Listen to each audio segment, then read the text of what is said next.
Hello and welcome to our channel. I'm Bob the Booker, and today I'm going to do, I don't know what that was. Today I'm going to do a quick wrap up of the books I've read this week. And just in terms of those books themselves, it's been quite a fun reading week. A few advanced copies of books that have been quite exciting to get round to, and just a few books as well that I've just been really looking forward to. So let's get started. First up was Tiepolo Blue, which is a book that has just recently come out. And it really, for me, reminds me a lot of Alan Hollinghurst in that sense of this book is sort of set in like a sticky summer. It's sort of, kind of doused in that kind of politics of the time, of sort of around the 80s, I think this is. It just sort of is dripping with some of those same feelings that Line of Beauty had for me, in the best possible way. And I adored this book. James Cahill writes his socks off in this, I think. So essentially, this book is largely about a man who is studying, well, he's a professor of the history of art, and he's specifically focused on a specific artist and about this sort of specific type of sort of prominence in this art. So he is obsessed mostly with skies, and he's obsessed with the kind of colors that are used, hence the Tiepolo Blue, and he is also just really interested in how those things work. However, what we are kind of set up to see in this book is how he is almost so hyper focused on specific parts of the art that he's studying, that he is oblivious to so many other things in his life. So he's oblivious to his sexuality, not only in terms of being gay potentially, but also in having any kind of romantic or sexual feelings. He's oblivious to people around him and what they think of him, both good and bad. He seems to be really unreliable as a narrator in various other ways because he doesn't fully understand what's happening, and so misrepresents to us, the reader, something that feels kind of false.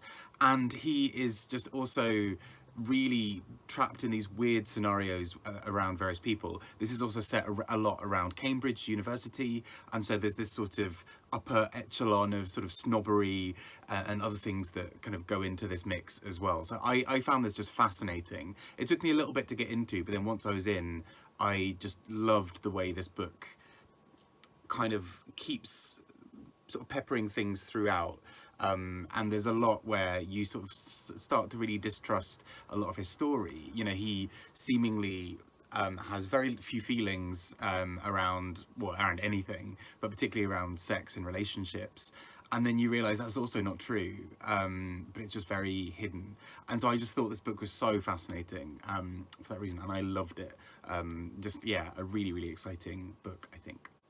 A little less exciting for me, unfortunately, was Cees Nooteboom's, I'm mispronouncing that horribly, Nooteboom's? Nooteboom? The Following Story, which is only about sort of 80 or 90 pages, and I did this as a buddy read with René Pierre, who's wonderful, but I think we both struggled, I think it's fair to say. And largely this book sort of deals with, I suppose, with ideas around loss and ideas around who people are really at the heart of it, but it has a lot of sort of theory and kind of, I suppose, other thinkers and philosophy kind of woven in, and I can see how this would be something really interesting, but for some people, but I think for me it just felt a little bit like, particularly for a book this short, I think I needed a sort of really dynamic story that held me while the other bits were happening, whereas I felt at times I was just reading someone telling me about how clever they were. And that wasn't the most fun, but I mean, yeah, all right overall. But I think, it was the first sort of Dutch book I've read for a while, translated by Rilke, and I was reading it for the Eurovision Challenge. But I think I might switch to one of the other suggestions, which I'll be reading soon as well, which has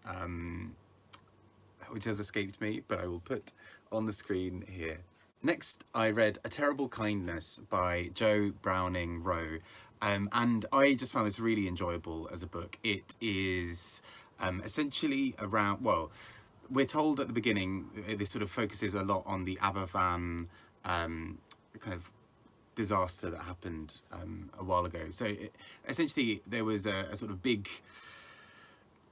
a big moment in sort of Welsh history, I guess, where the collapse of a sort of an area meant that lots of people died.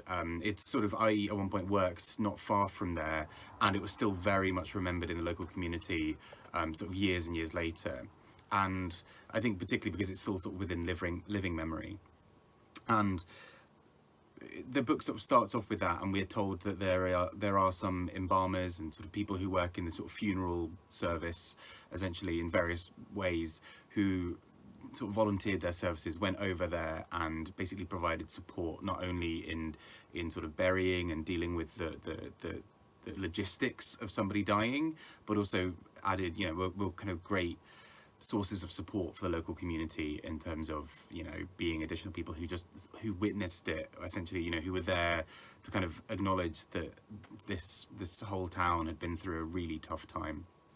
And so this book, A Terrible Kindness, focuses on some of those people who were involved there, and then kind of goes back and charts a lot of their lives.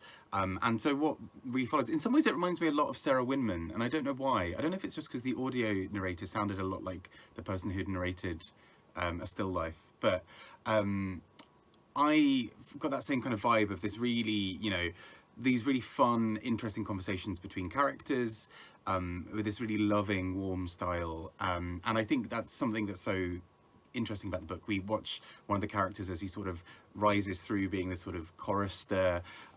You know, he has he's sort of, his sexuality and sort of who he is sort of developing and burgeoning at the same time that a friend of his seems to be in love with him, and all of these sorts of various things, but then really charting through their life. And again, without spoiling anything, I think the end of this book is just so beautiful in the way that it comes back to this core idea of being kind and being nice to each other, and sort of how we're only really going to get through life by supporting each other, and particularly kind of around the Aberfan disaster, to sort of really think about how people looked out for each other. People who typically wouldn't have necessarily interacted with each other, people who didn't know each other before, were really there for each other and gave each other support in hard times. And I just thought this book was so beautiful and so tenderly done.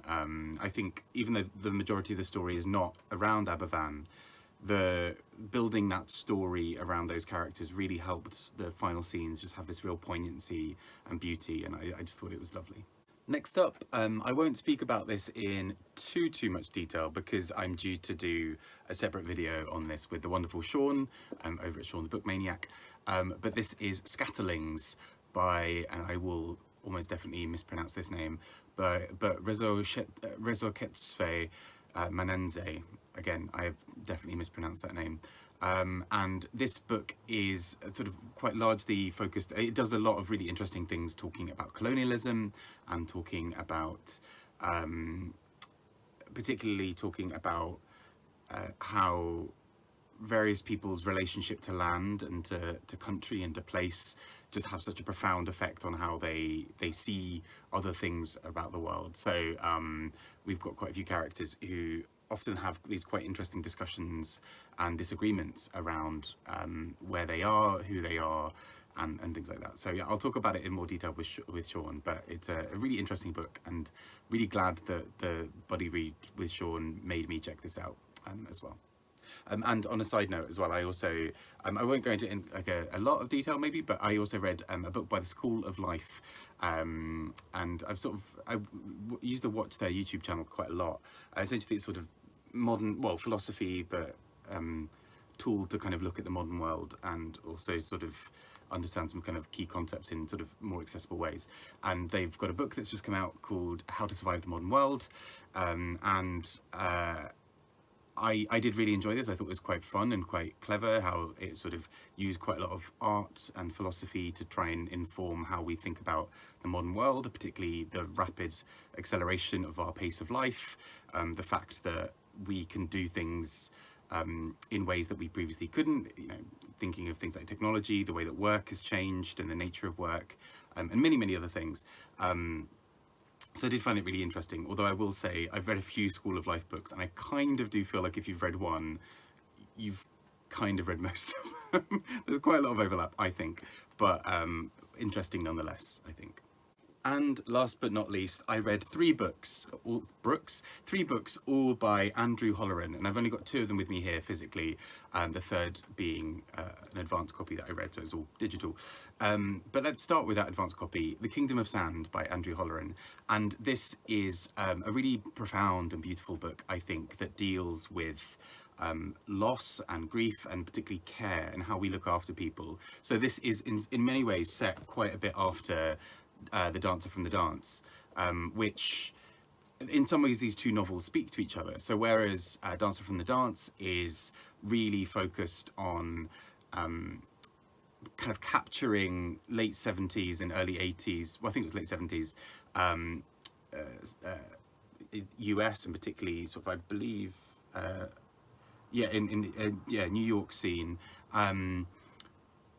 It's really interesting how this book captures that the scene and what it was like to be part of this really exciting, vibrant queer community that was sort of still very political and full of fire, but also full of warmth and silliness. And this whole book is written in such a kind of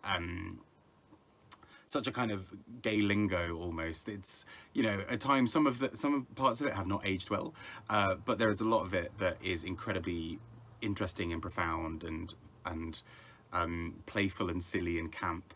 And then that takes us to The Kingdom of Sand, which is almost the characters from that book many years later. So we've got somebody who is in the sort of final parts of their life and is being looked after, and we almost sort of see, you know, he's looking back a bit on his youth and the kind of wildness of youth and what he used to get up to, but is also now, you know, in a much more somber way, looking at who he is now. What does it mean to have aged from that? How has life changed or not changed? And in many ways, that is kind of constantly part of the LGBTQ plus struggle, is realizing that actually, as much as we think a lot has changed, and a lot has, there are many things that haven't, and, you know, it's still not necessarily a safe world for many people. So I think those two books as companion pieces for each other works really well to kind of capture this sort of pre and post sort of atmosphere of rapid change. And so it's really beautiful and profound to see in The Kingdom of Sand just the final days of this man, and how he's being looked after, and how that's, you know, really profound and almost radical act to be there looking after your community. Whereas in Dancer from the Dance, is almost a lack of care is seen as almost a good thing. People almost don't want relationships because they want to be living as much life as they can and being out in clubs and sleeping with different people every night, and that's almost part of the thing. And so this is kind of coming just around the same time as the HIV crisis is about to hit. And so it's really interesting then, as a companion, looking at The Kingdom of Sand, where actually we're now looking at somebody who, thankfully, due to, you know, various, you know, medicines and various other things, is able to live a long and mostly healthy life, despite his HIV status. And then actually we see that this is all quite complicated. There's a very difficult line drawn between the two. And then, to add added complexity, I decided to also read another Andrew Holleran book, and this book, called Grief, as you may guess, deals a lot with grief. And there's something also so profound in this, in the way that it deals with the idea of death and longing and love, and it's so, I found it really quite beautiful. It's just sort of,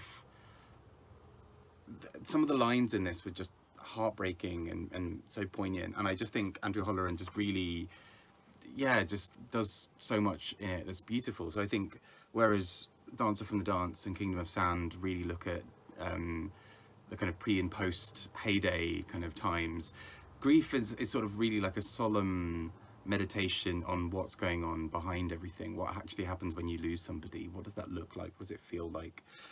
So I just found it really quite beautiful as a book as well. It's very, very short, about 150 pages, really readable, but deals a lot with, it's interesting because a lot of queer characters in these books refer to cancer quite a lot of the time, and mostly meaning HIV and AIDS. And it's interesting because at the time, HIV in the early days was referred to as a gay cancer, and so characters are almost, there's this sense of shame that characters bear because they think that not only are they kind of excluded for being gay, but also they've brought this upon themselves with their status in a really horrible way. And yeah, it's really profound and really beautiful. So I really greatly enjoyed that. And I've got The Beauty of Men by Andrew Holleran behind me somewhere that I really want to read as well. So I definitely need to check that out. Anyway, that feels like quite a somber tone to end this on, but I've really enjoyed the books I've been reading this week. Quite a lot of nice short books as well. But really keen to hear your thoughts. What have you been reading? Have you read any of these or any other Andrew Holleran books? I've been Bob. Take care and speak to you all soon. Bye-bye.